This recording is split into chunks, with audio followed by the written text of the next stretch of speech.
কলিয়াবৰৰ নলতলিত ৰেচম বিভাগৰ সজাগতা সভা।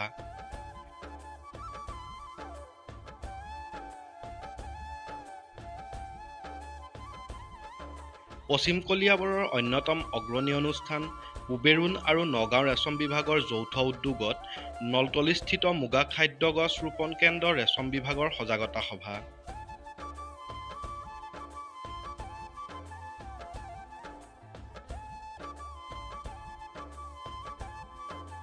নৱপ্ৰজন্মৰ মাজত ৰেচম শিল্পক অধিক প্ৰচাৰ আৰু প্ৰসাৰৰ বাবে অনুষ্ঠিত হয় এই সজাগতা সভা। সভাত বিশিষ্ট অতিথি হিচাপে উপস্থিত থাকে কলিয়াবৰৰ নিৰ্বাচনী বিষয়া ভূপালী কাশ্যপ।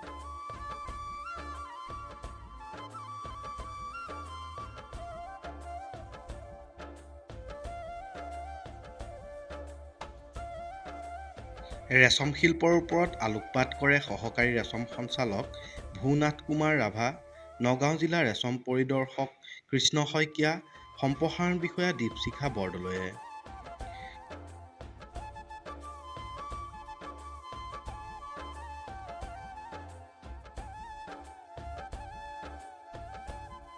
প্ৰায় শতাধিক ৰেচম কৃষক আৰু স্থানীয় বিদ্যালয়ৰ শিক্ষাৰ্থীয়ে অংশগ্ৰহণ কৰা এই সভাত সহকাৰী পাম্প পৰিচালক শিৱনাথ মহন্ত আৰু নৰেশ্বৰ বৰুৱাই অত্যাধুনিক যন্ত্ৰত সূতা কটাৰ পদ্ধতি প্ৰদৰ্শন কৰে।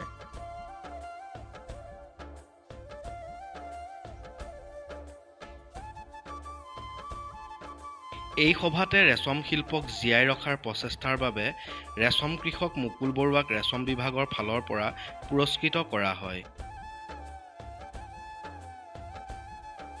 পুবেৰুণ আৰু নগাঁও জিলাৰ ৰেচম বিভাগৰ উদ্যোগত নলতলিস্থিত মুগা খাদ্য গছ ৰোপণ কেন্দ্ৰ নলতলিত এখনি ৰেচম বিভাগৰ সজাগতা সভা আয়োজন কৰা হৈছিল আৰু এই আয়োজন কৰা সভাত ৰেচম বিভাগৰ নগাঁও জিলাৰ বিভিন্নজন বিষয়াৰ লগতে আমাৰ এই অঞ্চলৰ ৰেচম শিল্পৰ সৈতে জড়িত কৃষকসকল আৰু আমি যি উদ্দেশ্যৰে এই আজি অনুষ্ঠানটো আয়োজন কৰিছিলোঁ যে নতুন প্ৰজন্মৰ মাজত প্ৰসাৰ আৰু প্ৰচাৰেৰে আমাৰ ৰেচম শিল্পক যাতে আৰু আমি আগুৱাই নিব পাৰোঁ তাৰ বাবে আমি কাষৰীয়া যি শিক্ষানুষ্ঠান সেই শিক্ষানুষ্ঠানৰ ছাত্ৰ ছাত্ৰীসকলো আজি ইয়াত জড়িত হৈছে, উপস্থিত আছে।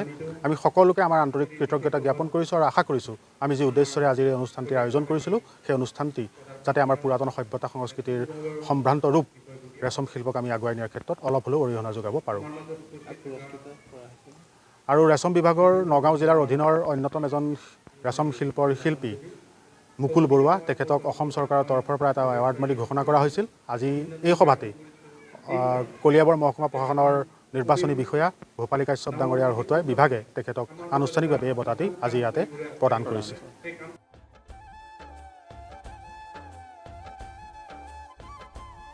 ৰেচম শিল্পৰ সৈতে জড়িত হৈ আত্মনিৰ্ভৰ হ'বৰ বাবে আহ্বান জনাই নতুন প্ৰজন্মক যুৱক যুৱতীক।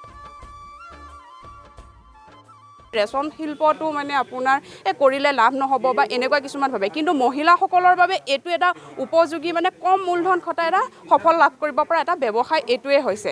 সেইকাৰণে এই সজাগতা সভাখনৰ যিটো মানে মই ফলাফল হিচাপে সফল হ'ব বুলি আশা ৰাখিছোঁ। Bureau' report, Kaliabor news.